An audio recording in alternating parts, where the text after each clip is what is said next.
ओम श्री परमात्मने नमः। श्रीमन गणाधिपतये नमः। ब्रह्मा मुरारी त्रिपुरान्तकारी भानु शशि भूमि सुतो बुधश्च गुरुश्च शुक्र शनि राहु केतव सर्वे ग्रहा शान्तिकरा भवन्तु।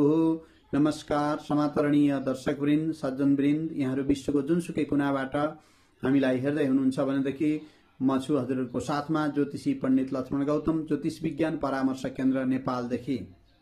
र आज म हजुरलाई सदाको जस्तै नक्षत्रहरूको फल र जीवन फल बताउने क्रममा ज्येष्ठा नक्षत्रमा जन्म हुने व्यक्तिहरूको बारेमा बताउन गइरहेको छु। सामान्यतया ज्येष्ठा नक्षत्रमा जन्म हुने व्यक्तिहरूको शास्त्रहरूमा शुभ फल बताइएको छ। ज्येष्ठा नक्षत्रमा जन्म हुने व्यक्तिहरूको नामको सुरुको अक्षर नो, या, इ, यु हुन्छ। बुढो य भनेको हो, या भनेको त्यसबाट नाम उत्पन्न हुन्छ भने ज्येष्ठा नक्षत्र भयो नो, या, इ, युबाट। ज्येष्ठा नक्षत्रमा उत्पन्न हुने व्यक्तिको जीवन फलमा नक्षत्र फलमा बहुमित्र प्रधानश्च कबीरदानी विचक्षणः ज्येष्ठ जातो धर्मरतो जायते शूद्रपूजित, यसरी बताइएको छ। यो ज्येष्ठा नक्षत्रमा जन्म हुने व्यक्ति वृश्चिक राशिवाला व्यक्ति पनि हुनुहुन्छ र बहुत धेरै मित्रहरू हुन्छन्, तपाईहरुका साथीभाइहरू हुन्छन्। साथीभाइको साथ सहयोगले जीवनमा सफलता प्राप्त गर्न सक्नुहुन्छ। तर त्यसको लागि सूर्य तृतीय स्थान र चतुर्थ स्थान शुद्ध हुनुपर्दछ, भाव शुद्ध हुनुपर्दछ। चतुर्थेश र तृतीयेश बलशाली पनि हुनुपर्दछ र पाप ग्रहले नभई शुभ ग्रहले कुण्डलीमा तृतीय स्थान र चतुर्थ स्थानलाई दृष्टिपात गरेको हुनुपर्छ मित्रबाट लाभ प्राप्त गर्नको लागि। त्यस्तै तपाईं प्रधानश्च भनेको छ। प्रधान भनेको कहीँ पनि अग्रपंक्तिमा रहेर इनिसिएटर भएर काम गर्नुहुन्छ। अहिले इनिसिएटर, इन्फ्लुएन्सर, फ्लोअर मान्छेहरू तीन तबकाका हुन्छन्। तपाईं आइदर इनिसिएटर और इन्फ्लुएन्सर बन्न सक्ने क्षमता राख्नुहुन्छ।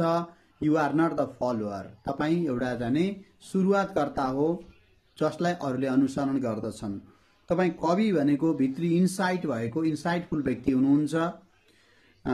साहित्य, संगीत, सिर्जनाका कुराहरूमा, कलाका कुराहरूमा मन धेरै राम्रो जान्छ। दानी भनेको तपाईं जहिले पनि हात तल गर्न पर्दैन, हात माथि गर्ने दिन सक्ने व्यक्ति रहनुहुन्छ। धेरै पढेको पण्डित पनि भनेर भनेको हुन्छ। पण्डित भनेको पूजा गर्ने पुजारी नभई प्रुडन्ट भनेर भनिएको हो। तपाईं एकदम अध्ययनशील हुनुहुन्छ। यो एक्युट रिजनिङ हुन्छ, हजुरको शार्प रिजनिङ हुन्छ। त्यस्तै ज्येष्ठ जातो धर्मरतो भनेको भन्दा धर्मात्मा शुद्ध चित्तवाला व्यक्ति हुनुहुन्छ। साधु मन, साधु स्वभाव र साधु व्यवहार गर्न सक्ने तपाईं व्यक्ति हुनुहुन्छ।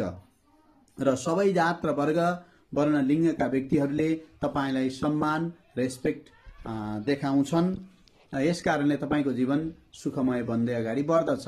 तपाईंको चतुर्थ, अष्टम, द्वादश स्थान कुण्डलीमा यदि ग्रहहरू खराब छ, शनि मंगल आदि गरिएका ग्रहहरू, पाप ग्रहहरूको युक्ति छ र विभिन्न प्रकारका अशुभ योगहरू बनेको छ भनेदेखि यी शुभ फलादेशहरू लाग्ने छैनन्।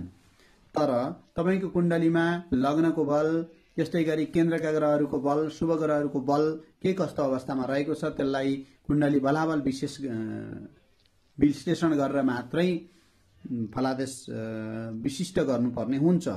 अब ज्येष्ठा नक्षत्रमा जन्म हुने व्यक्तिहरूको म हजुरहरूलाई सामान्यतया जीवन फल बताउन गइरहेको छु। ज्येष्ठा नक्षत्रमा जन्म हुने व्यक्तिको आद्य दशा बुध 11 वर्ष 4 महिनासम्म रहन्छ भनेदेखि 5 वर्षसम्म भद्रिका रहन्छ। बाल्यकालमा संयोग चलेको हुन्छ भद्रिका र बुधको। यसमा अलिकति बुधको अवस्था अस्त अथवा अशुभ छ कुण्डलीमा भनेदेखि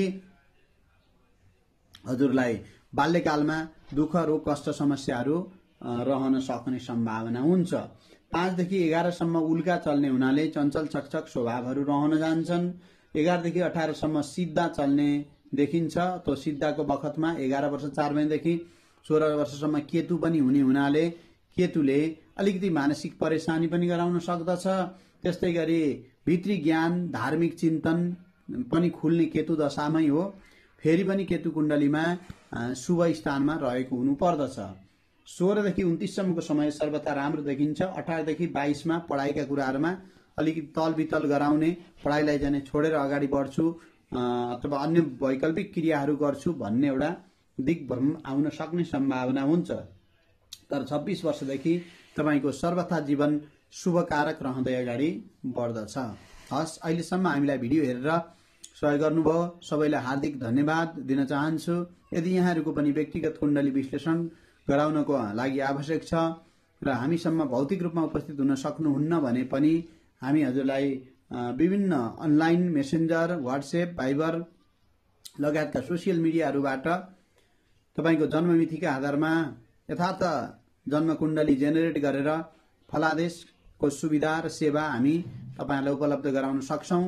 यदि तपाईहरुलाई मनहरू आत्तिने समस्या हुने, परेशानी हुने त्यस्तो समस्या छ, कामहरू बनिरहेका छैनन्, देश विदेशको यात्रामा सफलता मिलिरहेको छैन भनेदेखि परिस्थिति सबै ठीक छ, मनस्थिति पनि ठीक छ, तर वस्तुस्थिति मिलिरहेको छैन भनेदेखि के कुराहरूमा ग्रहको तारतम्य नमिलेको हो त्यसको विश्लेषणको लागि तपाई हामीलाई सम्झन सक्नुहुन्छ। हस्, सबैको भलो होस्, सबैको समय शुभ होस्। नमस्कार, धन्यवाद।